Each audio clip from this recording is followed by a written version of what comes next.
नमस्कार, मैं हूं पूजा सिंह और आप देख रहे हैं। आपको बताते चलिए रुक करते हैं आज की कुछ खास बड़ी खबरों का।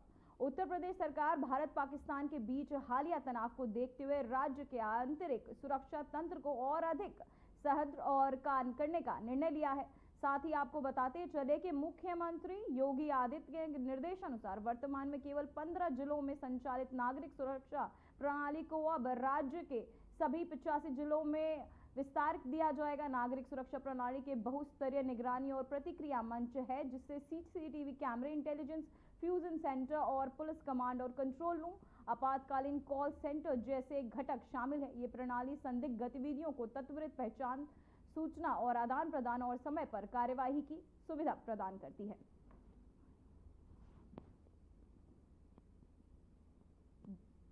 इमरजेंसी कॉल सेंटर सभी जिलों स्थापित।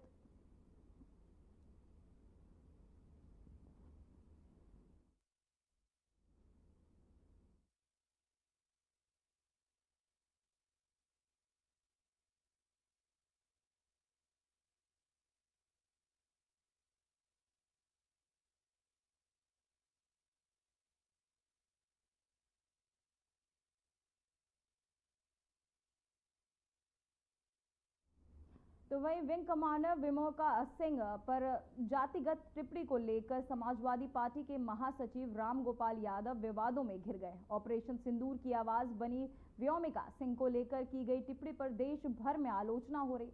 उत्तर प्रदेश के मुख्यमंत्री योगी आदित्यनाथ ने कड़ी प्रतिक्रिया देते हुए कहा, सेना की वर्दी को जातिवादी चश्मे में देखा गया है, तो वहीं इसे सेना व देश का अपमान बताया गया है। रामगोपाल यादव ने सोशल मीडिया पर सफाई देते हुए योगी सरकार पर पलटवार भी किया है।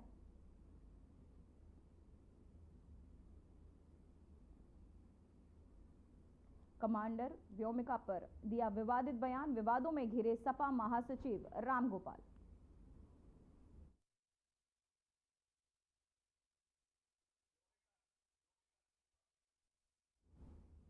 तो वहीं जम्मू कश्मीर के पहलगाम में हुए आतंकी हमले के बाद कर्नल सोफिया कुरैशी को लेकर बीजेपी मंत्री विजय शाह ने विवादित बयान दिया था, जिसे लेकर उत्तर प्रदेश के मुख्यमंत्री योगी आदित्यनाथ ने मंत्री को लताड़ लगाई है। कर्नल सोफिया कुरैशी पर दिए गए विवादित बयान को लेकर मुश्किलों में फंसे मंत्री विजय शाह की याचिका पर शुक्रवार को सुप्रीम कोर्ट ने सुनवाई होगी। तो वहीं आपको बता दें कि मंत्री विजय शाह ने अपनी विवादित टिप्पणी के लिए माफी मांगी है, जब मध्य प्रदेश उच्च न्यायालय ने उन्हें फटकार लगाई और उनके खिलाफ प्राथमिकी दर्ज करने के आदेश दिए। सीएम योगी ने विजय शाह को लिया आड़े हाथों। को बताते चले, उनके द्वारा दिए गए विवादित बयान के चलते सीएम योगी ने उन्हें लगाई लताड़। साथ ही आपको बता दें, कर्नल सोफिया कुरैशी का यह विवादित बयान जिस पर सुनवाई होगी।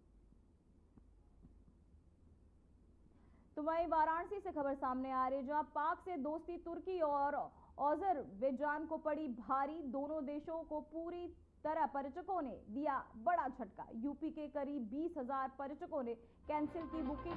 वहीं पिछले वर्ष पूरी यूपी से 37,500 पर्यटक गए थे तुर्की। पूरे भारत से 2,95,000 पर्यटक गए थे तुर्की। भारत से 2,10,000 वहीं अजरबैजान गए थे पर्यटक। यूपी में 28,000 पर्यटक गए थे अजरबैजान। तुर्की के 12%, अजरबैजान की 10% जीडीपी पर्यटक पर निर्भर। अब यूपी के पर्यटक हिमाचल नॉर्थ ईस्ट रुख कर रहे हैं। मैं आपको बताते चले, वाराणसी से खबर सामने आ रही है, जहां तुर्की के 12%, अजरबैजान की 10% जीडीपी पर्यटक पर निर्भर। अब यूपी के पर्यटक हिमाचल नॉर्थ ईस्ट रुख कर रहे हैं। वाराणसी से खबर सामने आ रही, जहां पाक से दोस्ती अब तुर्की और अजरबैजान को पड़ेगी महंगी। को बता दें, तुर्की और अजरबैजान को पड़ी भारी। तुर्की और अजरबैजान को अब भारत से दुश्मनी भारी पड़ी है, जिसे लेकर अब बताते चले कि पर्यटकों की संख्या अब कम हो गई है।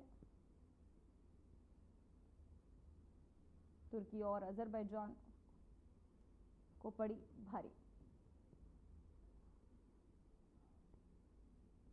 तो वही खबर सामने आ रही है जहां पाकिस्तानी जासूस नोमान को कैराना लेकर पहुंची सीआईए। नोमान को उसके मकान पर लेकर पहुंची सीआईएम की टीम। वहीं आपको बताते चले कि नोमान के मकान को खुलवाकर टीम ने घंटों खंगाला। साथ ही अलग अलग लोगों के 8 पासपोर्ट और दस्तावेज भी बरामद किए गए। पानीपत सीआईए 1 ने नोमान को किया था गिरफ्तार। भारत की जासूसी करने के आरोप में किया अरेस्ट। आतंकी इकबाल काना को भेज रहा था जानकारी। सोशल मीडिया से खुफिया जानकारी पाक भेजी। खाते में पाकिस्तान के हवाले के जरिए रुपए आने के आरोप। कैराना नगर के मोहल्ला बेगमपुर पहुंची सीआईए 1 की टीम। आपको बताते चले कि कैराना नगर के मोहल्ला बेगमपुरा पहुंची थी सीआईए टीम, जहां भारत की जासूसी करने के आरोप में किया गया अरेस्ट। आतंकी इकबाल काना को भेज रहा था खुफिया इंफॉर्मेशन। सोशल मीडिया पर आपको बताते चले के जरिए ये इंफॉर्मेशन भेजी जा रही थी कैराना नगर के माहौल। साथ ही आपको बताते चले कि खुफिया जानकारी भेजने के चलते अरेस्ट किया गया। आतंकी काना इकबाल काना को ये इंफॉर्मेशन भेजी जा रही थी। खाते में पाकिस्तान के हवाले के जरिए रुपए आने के आरोप भी लगे हैं। भारत की जासूसी करने के आरोप में अरेस्ट किया गया। साथ ही आपको बताते चले पुलिस ने अरेस्ट किया। साथ ही खुफिया जानकारी भेजने के आरोप में जासूस नोमान को कैराना लेकर पहुंची सीआईए की टीम। जहां जासूस नोमान को कैराना लेकर आपको बताते चले पहुंची सीआईए की टीम। साथ ही खुफिया जानकारी भारत से पाकिस्तान सोशल मीडिया के जरिए भेज रहा था नोमान, जहां सीआईए की टीम ने उसे अरेस्ट किया।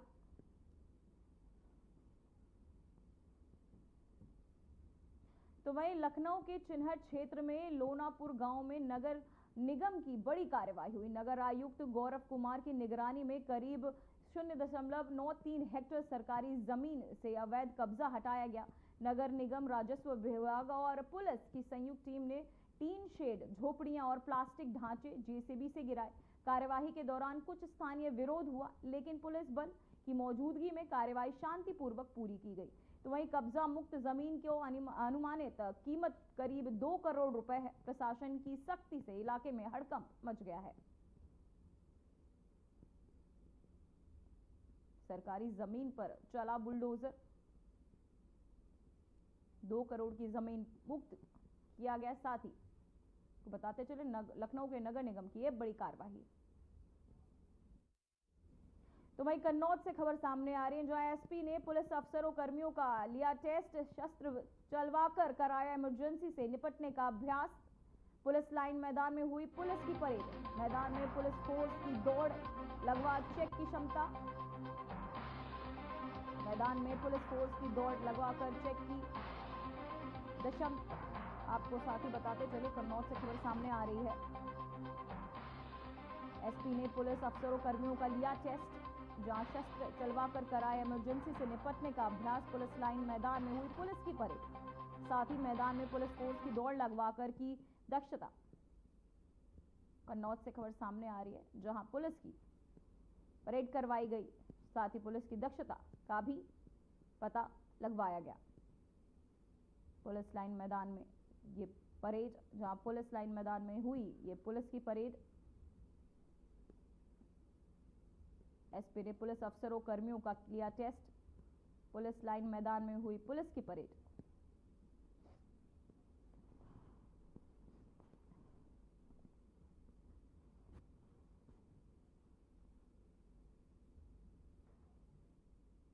तो वहीं बुलंदशहर के जहांगीराबाद क्षेत्र में रोड़ा गांव के पास हाईवे पर तेज रफ्तार ट्रक ने श्रमिकों से भारी डीसीएम को टक्कर मारी। इस भीषण हादसे में डीसीएम चालक, एक महिला मजदूर समेत 3 लोगों की मौत हो गई, जबकि 31 घायल हुए। वहीं 27 घायलों को सीएचएस से जिला अस्पताल रेफर किया गया।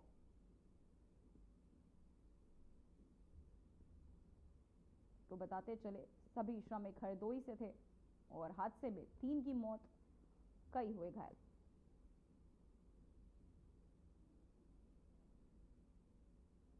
मार्ग पर एक दुर्घटना हुई है जिसमें एक आयशर कैंटर जो पंजाब के मोड़ा से सवारियां लेकर शाहजहांपुर हरदोई जा रहा था। अपने आगे चल रहे ट्रक से नींद में झपकी आने के कारण ड्राइवर को टकरा गया है, जिसमें कुल 36 सवारियां सवार थी। सूचना पर तत्काल थाना जंगीराबाद पुलिस एवं आसपास के थानों के पुलिस के द्वारा मौके पर पहुंचकर घायलों को उपचार हेतु जिला अस्पताल बुलंदशहर भेजा गया है।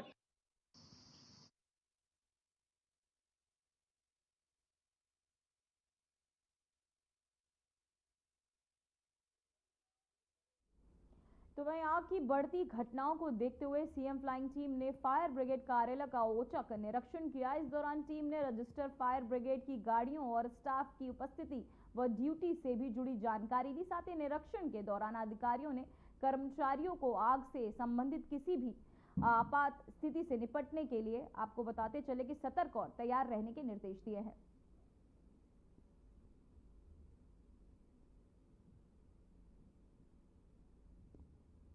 फायर ब्रिगेड का हुआ औचक निरीक्षण, साथ ही कर्मचारियों को अलर्ट मोड पर भी रखा गया। फायर ब्रिगेड कार्यालय की जांच की गई। सीएम फ्लाइंग ने किया निरीक्षण। फायर ब्रिगेड कार्यालय की जांच की गई। रजिस्ट्रार स्टाफ की हुई जांच, साथ ही कर्मचारियों को अलर्ट मोड पर भी तैनात किया गया है।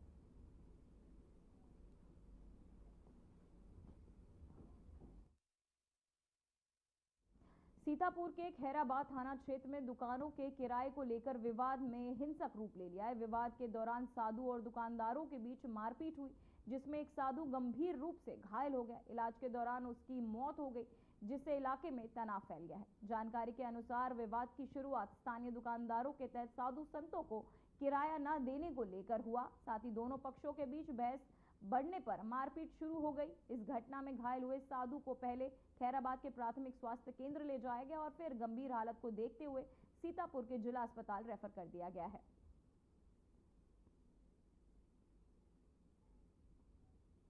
तो बता ये मारपीट हुई, क्या हुआ, किस वजह से मारपीट माई बाबा हुई? संगत में हुई मारपीट। कहाँ पर? पुरानी बाजार में स्थित है माई बाबा संगत हमारी। खैराबाद में? जी जी। किसने मारा, क्यों मारा बाबा जी को? दुकानदारों ने मारा है, जो आश्रम की दुकानें करीब 20 साल से कब्जा किए, जिसका कोई किराया मतलब नहीं देते हैं। तो किराया ना पा करके बाबा जी ने 1-2 बार उनको समझाया, बोले देंगे देंगे। तो बाबा जी को वहाँ रखा गया, तो आज बाबा जी को मारा पीटा गया, चौतरे से ढकेल दिया गया, जिसके ये कहा गया है कि 20 साल से हमारा दुकानों पे कब्जा है इस आश्रम पे, भाई हम छोड़ेंगे इस तरीके से नहीं, जो संत आएगा। क्या लोग थे बाबा जी मारने वाले? करीब 7-8 लोग हैं दुकानदार, वही सब लोगों ने मिलकर मारा है।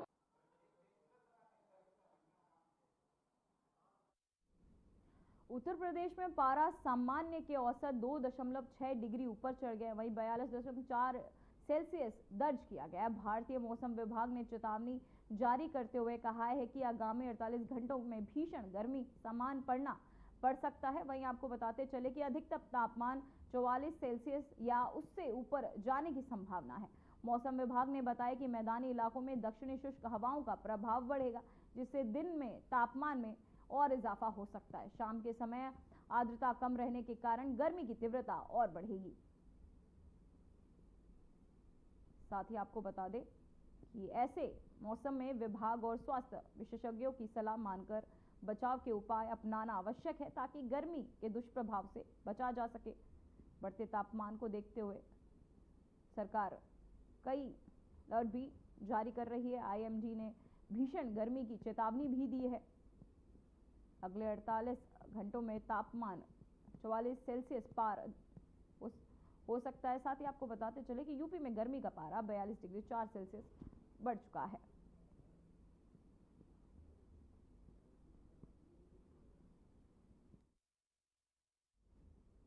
चलिए आज आपको दिखाते हैं आज का करंट अपडेट।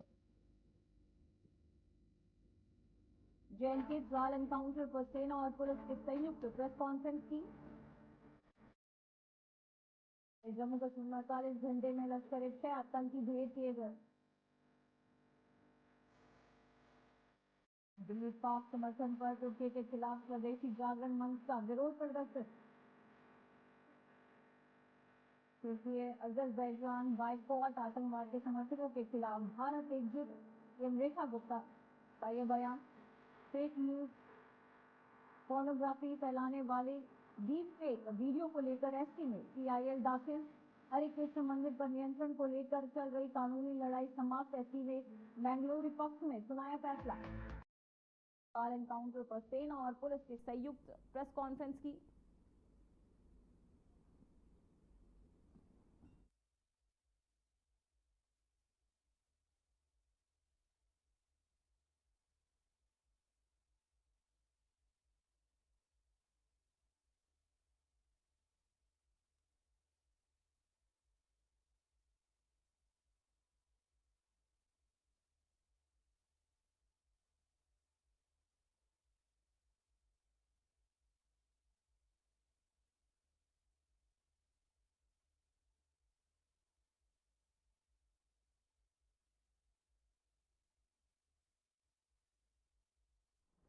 तो वहीं आपको बताते चले, रक्षा मंत्री राजनाथ सिंह ने भुज एयरवेज का दौरा किया, जहां उन्होंने सैनिकों से मुलाकात भी की। आपको बताते चले कि पाक सैनिकों द्वारा भुज एयरवेज को निशाना बनाया गया था, जिनकी नापाक कोशिश को नाकाम किया गया। साथ ही आपको बता दें कि राजनाथ सिंह ने भुज एयरपोर्ट का दौरा किया, साथ ही उन्होंने सेनाओं से मुलाकात की। साथ ही आपको बता दें कि उन्होंने और भी कई चीज़ों पर लेके जवानों से बातचीत की, उनका हौसला अफजाई किया।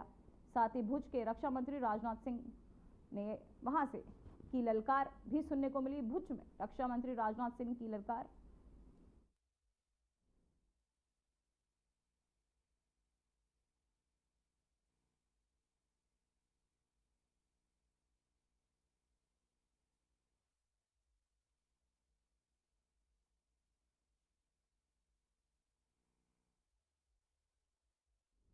भुज में रक्षा मंत्री राजनाथ सिंह की ललकार को बताते चले, रक्षा मंत्री राजनाथ सिंह ने शुक्रवार को गुजरात के भुज वायु सेना स्टेशन का दौरा किया। इस एयरबेस को पिछले सप्ताह पाकिस्तानी सेना की ओर से निशाना बनाने की कोशिश की गई थी। हालांकि उनके नापाक मंसूबे को भारतीय सशस्त्र बलों ने पानी फेर दिया। तो वही राजनाथ की यह यात्रा जम्मू कश्मीर की यात्रा अंतर रेखा को अंतर्राष्ट्रीय सीमा पर समग्र सुरक्षित स्थिति के समीक्षा करने के एक दिन बाद हुई थी। आपको बताते चले, भुज में रक्षा मंत्री राजनाथ सिंह की ललकार, जहां रक्षा मंत्री राजनाथ सिंह ने शुक्रवार को आपको बता दें कि गुजरात के भुज वायु सेना स्टेशन का दौरा किया था। इस एयरबेस को पिछले सप्ताह पाकिस्तानी सेना की ओर से निशाना बनाया गया था, जिसे लेकर आपको बताते चले रक्षा मंत्री राजनाथ सिंह वहां पहुंचे। साथ ही वहां पहुंच उन्होंने जवानों से मुलाकात भी की, साथ ही उनका हौसला अफजाई भी किया। इस पाकिस्तान की एयरबेस पर निशाना बनाने के नापाक कोशिश को हालांकि आपको बताते चले कि हमारे भारतीय सशस्त्र बलों ने पानी फेर दिया था उनके मंसूबों पर। लेकिन आपको बताएं कि राजनाथ सिंह ने उनके हौसला अफजाई के लिए वहां पहुंचे, साथ ही वायु सेना स्टेशन का दौरा भी किया। इस एयरबेस को पिछले सप्ताह आपको बताएं निशाना बनाने की नापाक कोशिश की गई थी पाकिस्तान के तहत।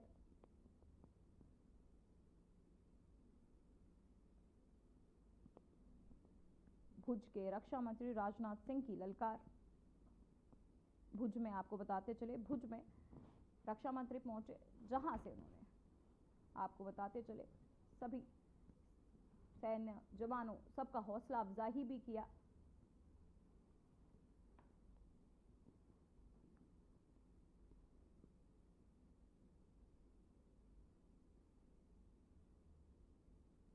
जहां आपको बताते चले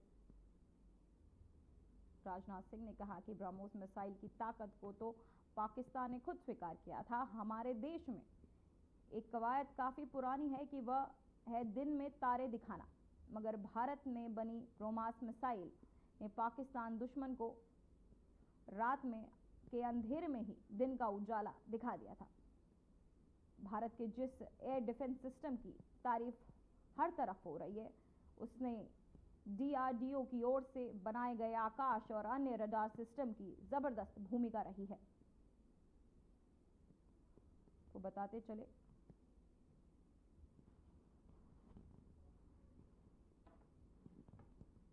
रक्षा मंत्री राजनाथ सिंह ने शुक्रवार को गुजरात के भुज वायुसेना स्टेशन का दौरा किया था। इस एयरबेस को पिछले सप्ताह पाकिस्तानी सेना की ओर से निशाना बनाने की कोशिश की गई थी। हालांकि उनके नापाक मंसूबों को भारतीय सशस्त्र बलों ने पानी फेर दिया था। राजनाथ की ये यात्रा, जम्मू कश्मीर की यात्रा, नियंत्रण रेखा और अंतर्राष्ट्रीय सीमा के समग्र सुरक्षा स्थिति की समीक्षा के एक दिन बाद हुई थी। इस दौरान उन्होंने कहा था कि पहलगाम में मारे गए सभी निर्दोष नागरिकों को और ऑपरेशन सिंदूर के दौरान वीर गति को प्राप्त हुए हमारे सैनिकों को नमन करता हूं। मैं हमारे घायल सैनिकों के साहस को भी नमन करता हूं और ईश्वर से ये प्रार्थना करता हूं कि वो जल्द से जल्द स्वस्थ हो। हमारे देश की मजबूत भुज में आप सबके बीच आकर मुझे बड़ा गर्व हो रहा है। ये भुज, आपको बताते चले, पाकिस्तान के खिलाफ हमारी जीत का साक्षी रहा है। हमेशा ये भुज 1971 में पाकिस्तान के खिलाफ हमारी जीत का साक्षी रहा है। आज एक बार फिर ये भुज पाकिस्तान के खिलाफ हमारी जीत का साक्षी बना है। इसकी मिट्टी में देशभक्ति की खुशबू है और यहाँ के जवानों में भारत की सुरक्षा का अडिग संकल्प है। मैं आप सभी वायु योद्धाओं समेत सशस्त्र बलों के BSF के सभी जवानों को सलाम करता हूं।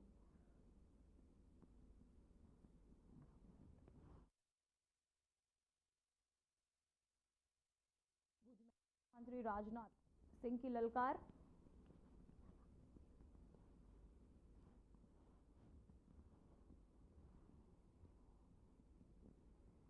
रक्षा मंत्री ने कहा कि अभी कल ही मैं श्रीनगर में सेना से अपने वीर जवानों से मिलकर लौटा हूं।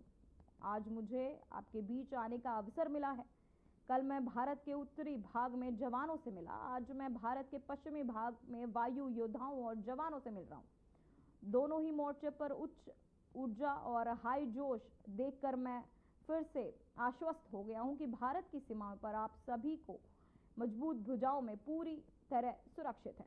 तो भारत पूरी तरह सुरक्षित है। हमारे जवानों के हाथों मजबूत कंधों पर। उन्होंने साथ ही ये भी कहा कि ऑपरेशन सिंदूर के दौरान आपने जो कुछ किया उसने पूरे देश को गर्व से भर दिया है। भारतीय वायुसेना के लिए सिर्फ 23 मिनट काफी थे पाकिस्तान की सरजमीन पर पल रहे आतंक के अजगर को कुचलने के लिए।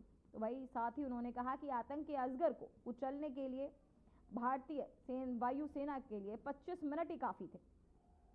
मैं ये कहूं तो गलत नहीं कि जितनी देर में लोग नाश्ता पानी निपटाते उतनी देर में आपने दुश्मनों को निपटा दिया। आपने दुश्मन की सीमा के भीतर जाकर मिसाइलें गिराई।